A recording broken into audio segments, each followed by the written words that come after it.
Know what an agent is. The agents are where the value is. Understand what an agent is versus general AI, and understand how to use that agent to personify someone on your sales team and create a teammate that's going to make the rest of your team better. You're listening to The Unexpected Lever, with your partner in growing revenue by doing what you already do best, combining your technical skills with your strategic insights. This episode was taken from a LinkedIn Live series about sales engineering with our CEO, Matt Darrow. We hope you enjoy. Hey everyone, thanks for joining us today. I'm Matt Darrow, co-founder, CEO of Vivun. I started Vivun after a career running global SE teams at private and publicly traded companies. And here with Trevor Jett. Trevor, give the audience a bit of background about yourself that isn't about classic cars and 1983 computers. Who are you? That's my preferred topic. So I'm the CRO here at Vivun. I've spent the last, we'll truncate it to 20 plus years in software sales, but I've been through all of the big ups and downs of big data to even like when the internet first came out, back to some of the first deals that I sold. When you finished the deal, the whole thing was to put it in a CD and ship it off to them because nobody downloaded anything. So I've been through a lot of the ups and downs. Started my career as an SE, actually, so I'm a recovering smart person. And then I moved to the dark side and then the darker side into sales leadership. Awesome. And I actually appreciate, as we work together in your background, you've seen companies at different size and scopes as well, from startups to large publicly traded enterprises, running sales teams of different shapes and sizes and different breadths, not just a CRO by elevated sales title, but actually different groups around SDR, customer success, sales engineering along the way. So a lot of breadth in that experience too, which is why it's the perfect background for today's discussion and the topic that we want to hit, which is all around AI for sales teams. And specifically as a sales leader, how are you going to empower your team with AI that's going to drive results, that's not going to create yet even more tool sprawl? So if you're in sales or pre-sales and you're trying to keep up with AI's increasing impact on your role, you are definitely in the right place.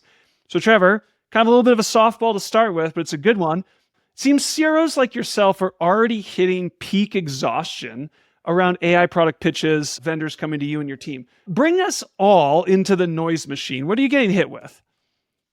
It's almost as if all of the emails that I would get before are just augmented with AI. And so just every bit of AI, this, AI, that you can imagine. The thing that's most in common is that it doesn't seem like anybody that's pitching me or writing me these emails truly understands what AI is and appreciates the problem that AI, just two letters, encapsulates a whole bunch of things. We need some more words, and then we need some better definitions for those words. But for sure, it's a broad brush they're trying to paint some very specific use cases with, and it's difficult as a sales leader to figure out what I should click on and what I shouldn't. Well, let's sort of pull that thread on the confusion and the overwhelm here. So CROs in general, there's a lot of top-down pressure from CEOs and boards to say, hey, we got to be invested in AI. Then you've got this bottoms-up pressure around sort of all this noise that's coming at you from things that you probably thought you bought 10 years ago that just has AI appended to it. And it's really hard to make heads or tails of where to even start. So when you talk to your CRO peers, what are the misconceptions that you're hearing about AI from them? Yeah, I think the biggest is, again, definitional, but just understanding what is an agent and what is personal productivity feature, everything in between. Everyone thinks everything is AI, but when it comes down to the specific things that have the most impact for me as a sales leader to go use within my organization, those are the agents. And it seems like agent is being assigned to everything and in between, including workflows. I think a lot of my peers, we just had a dinner recently where we discussed this with a bunch of sales leaders, and it seemed like agent was understood to be an agent in a workflow, as in like a worker that was getting something done, rather than a personification of a person or some other part of your team. I found that to be really interesting. Well, even that loose definition that's thrown around about agent, I ran into that even a couple of weeks ago. I was doing this, CRO forum, and the moderator asked 8 panelists, there were 8 of us, by the way, this is a divine agent.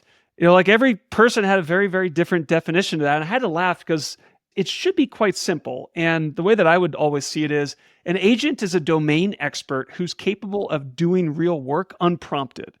So if it can't do work without you telling it what to do, it is not an agent. But also, by the way, to your point, is there's a whole bunch of other AI tools out there that are not agents in that regard, right? They don't have domain expertise. They're not doing work for you when you're not asking them to do it. This is just this rest of this ecosystem of AI things that you can go ahead and use. So what's your framework for making sense of maybe the whole universe of what you might want to be invested in or helping your sales team use? How do other CROs, how can they start to think about it? Yeah, breaking them down into buckets, I think, and doing no more than three. I think if you looked at what everybody knows, sales leaders really keep it simple, like the open AIs and the Claudes, the LLMs, the foundational level. Like that's one thing. That's what things are built upon, and that's what most people are aware of. But those are not agents. That foundational level is important, and a lot of people use them, and they provide a lot of utility for a lot of people. That's one thing. So the foundational level, then AI as it shows up in different tools, as it shows up in point solutions. When I'm in a Google email now, I can swipe right and it'll rewrite an email in a way that sounds nothing like me, but probably better. That personal productivity level is important. And then where I think the focus should be, where the return is and the opportunity to really drive massive value is in the true agents, which I look at as teammates to my team, that they can go in and work with to draw out the best of what they know and what they do, and allow them as individuals, as human workers, to go do the things that they do best as well. So those true agents being the sort of the top of the list. Well, I even like that hierarchy, super clear, right? Cool. So we've got foundational models, productivity, point solution, agent. At least now we have a framework to think about and talk about it, because even at Vivun over here, we have these in different regards. To your point, like everybody, we have an enterprise-wide license for OpenAI. It's great because everybody has very, very different use cases that you might use across marketing and finance and sales. It's a great, just general purpose powerhouse tool. Phenomenal. And then also, I love the Gmail Gemini reference. That was spot on, right? That's just embedded into SaaS products that we already pay for. LinkedIn does that for us too, right? If you're on LinkedIn trying to connect with somebody, it kind of gives you intent signals, account research signals, right? That's embedded in that workflow. And then the agentic side, for us, not only do we supply a true agent as sales engineer that just works alongside your reps, but we've made the cut where we've basically decommissioned inbound SDRs in different levels of the SDR function and turned them into true agents that soup to nuts do their whole process. It sounds like it can be a lot of new tech though. And in talking with a lot of CROs, everyone's really conscious about having way too many tools. I was at a meeting a couple of weeks ago, and the CRO basically said, hey, look, my reps spend over 50% of their time just wrangling all the SaaS crap that I bought them over the last decade. So how do we avoid that? Or what's your take on that? It sounds like the procurement people I deal with, and they're discussing reduction of stack. That's absolutely going to happen again with AI tools. It's the trouble with tribbles, if you know that Star Trek episode. They're all over the place. There's an agent for everything, and there's a cost associated with it as well. So when you add them all up, it's almost like your subscriptions to all your different Netflix and so forth. And I think the lens that you have to look at it through is that they can be anti-productive in terms of having too many that people work with, and they're not mission critical. Like I really don't want to invest in something that's going to do for my team that which they should already know how to do. I don't want to reach speed through personal productivity. So I'm really looking for mission critical tools that are out there. I don't want to buy 10. I want to buy a handful and make sure that they have a huge impact. I think what was so painful for an individual user or seller is that, well, if I need to go to 10 separate tools because I need to do one whole part of my workflow, right? That's really, really tough on me versus, hey, things are done proactively for me. So I know from working with you, like you're invested in AI tools. You bought a whole variety here. How do you cut through the noise and figure out for yourself what's really going to help you? And maybe what's a mental model to say, okay, we've talked about there's foundational models, productivity, point solutions, and agents. Okay, so we've got three big buckets for sales leaders to sort of hold in their mind here. And those are great because they're all sort of useful in different ways. But then you're ultimately going to decide, well, what do you want to put in the hands of your sales reps and what's going to rise to the top of the stack? So how do you evaluate them? I think across a few different dimensions. What's nice about this is that they're the same dimensions as we've evaluated anything else in the past. So it's really not a new view of things, but when you're making that investment, it's just all the more important when we're confronted with something as new and confusing as AI can be, that it does one of three things, hopefully two or three things. It's going to affect cost, speed, or quality. If I can get one, I'll have my favorite. But if I can do two of the three of those, that's important. For me, speed as a sales leader, as I'm scaling an organization, is critical. Because if I can take some part of the process and speed it up, or move this thing around so that I have this call earlier, or I don't even have this other call, that speed will show up in the final analysis. My team's going to be better and faster because the email got written automatically. Like, that's not going to add up. That's not a thing for me. So really being able to manifest itself into speed and at the same time maintaining quality, I think is important. If I can have my team do things better and sooner in the sales cycle, which is speed, then that's going to allow me to change my sales process, and it's going to allow me to have impact on things that I look at, which is cycle time, stage conversion, velocity, things like that.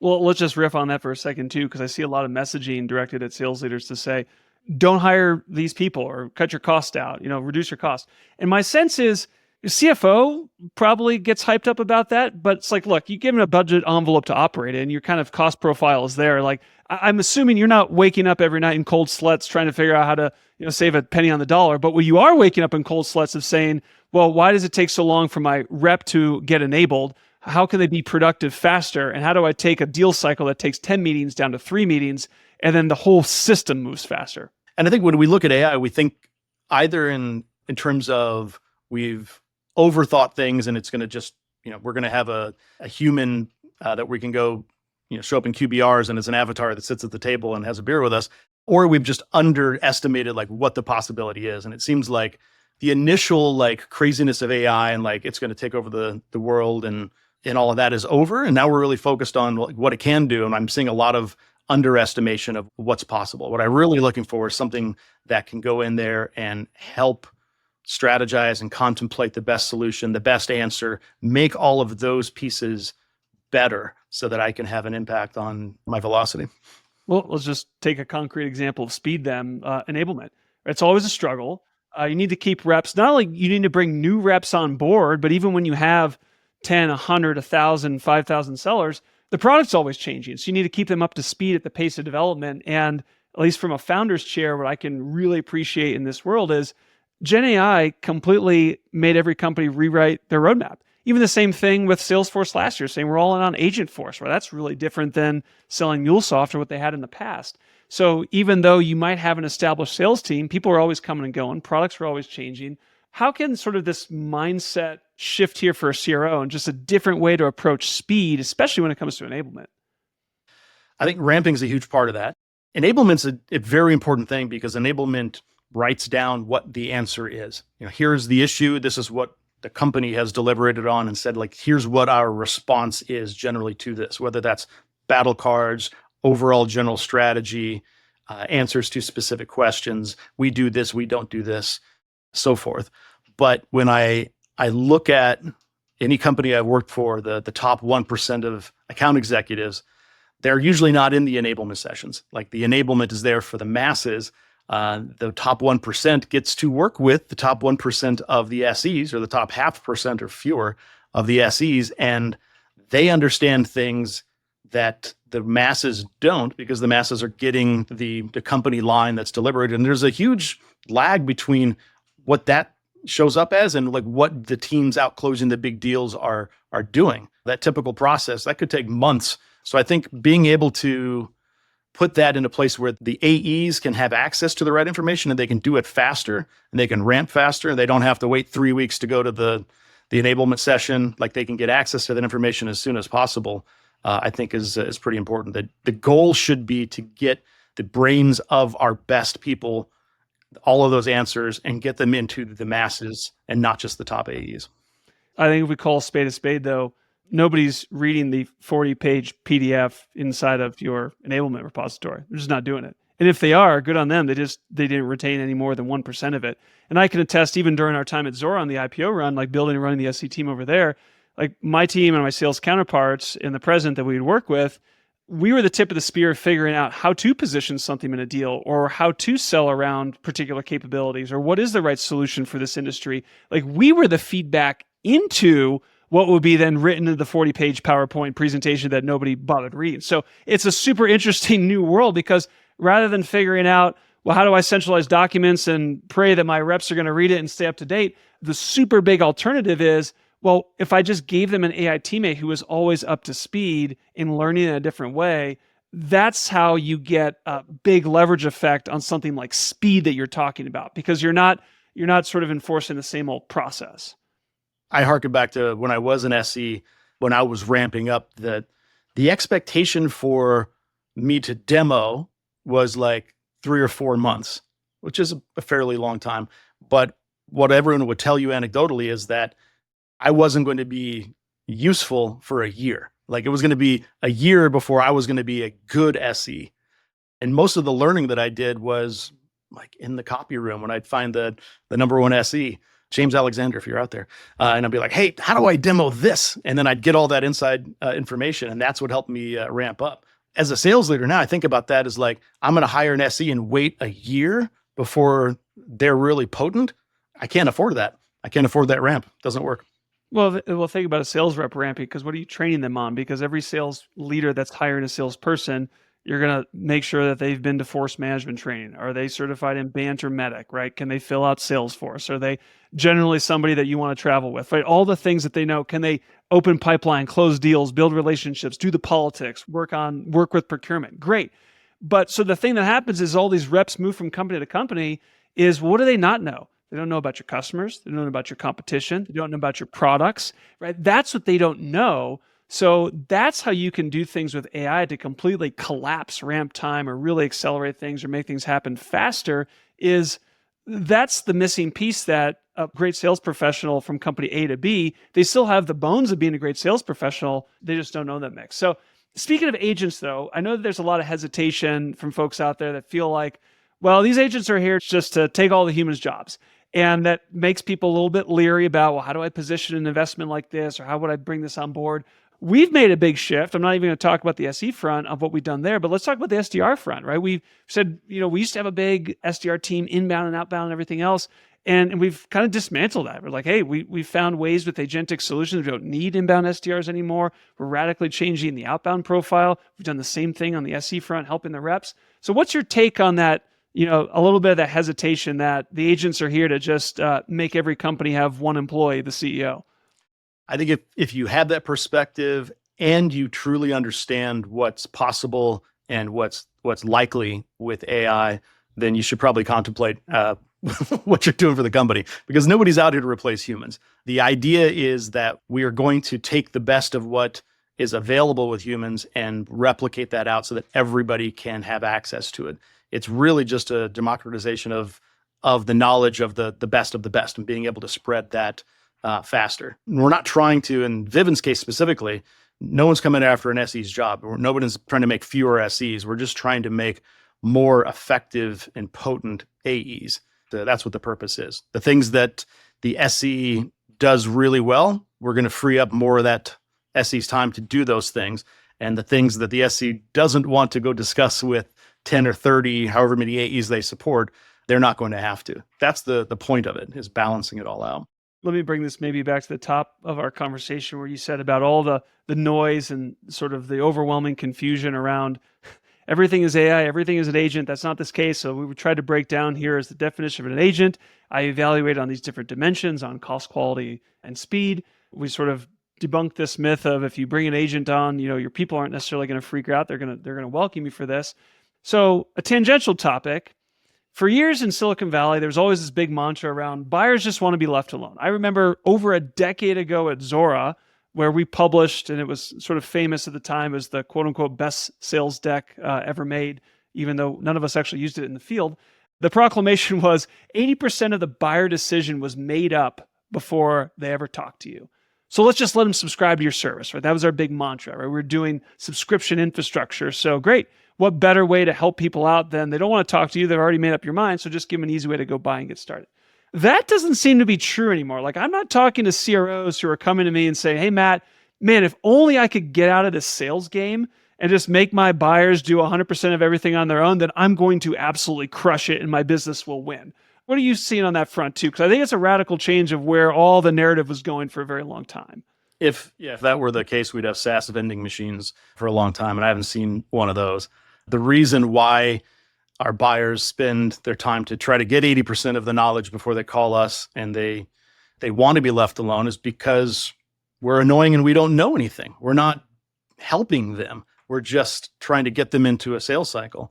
If we can take the front of that sales process and through AI, help them to actually provide some value back to a customer who's looking through an ever more confusing field of stuff, and this is irrespective of what you're selling, the sooner you can move that value up from the SE to the AE to even the BDR, where there's value, there's clarity that's being provided, they will want to talk to you.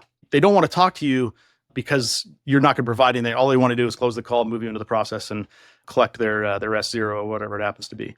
But if on that call you can go have a conversation because you have had access to all of these things, and now you are not an empty suit, as we used to say at SAP, but you're providing some value and some clarity, that's going to totally flip. That's going to be exactly the opposite. I look at that as, more power to the sales team, right? More power to sales for them to go and say, buyers, they are confused. Like, think about all this and how all these tools and systems work and security concerns. Like, they left to their own devices, they're not going to be able to shepherd forward the way that they want. So if we can give more power to sales and do that more upfront in the process, then you're going to be in a really different spot. So we're coming up top of the hour. If people remember only one thing from the convo today, what should it be, Trevor? What are you going to leave the audience with? I'd say know what an agent is. The agents are where the value is. Understand what an agent is versus general AI, and understand how to use that agent to personify someone on your sales team and create a teammate that's going to make the rest of your team better. There's one thing that's out there, like, cut through all the noise and the personal productivity and focus on that, because that's where your return is going to be. Thanks, Trevor. Well, hey, audience members out there, if you enjoy the discussion, you want to learn more, you want to talk to us more, follow us on LinkedIn, subscribe to Vivun's podcast, The Unexpected Lever, and we have these continued conversations every month with experts across a variety of topics in B2B sales. Thanks for joining us, and we'll see everybody next time. For additional resources, check out Vivun.com, and be sure to check out V5, our 5-minute soapbox series on YouTube.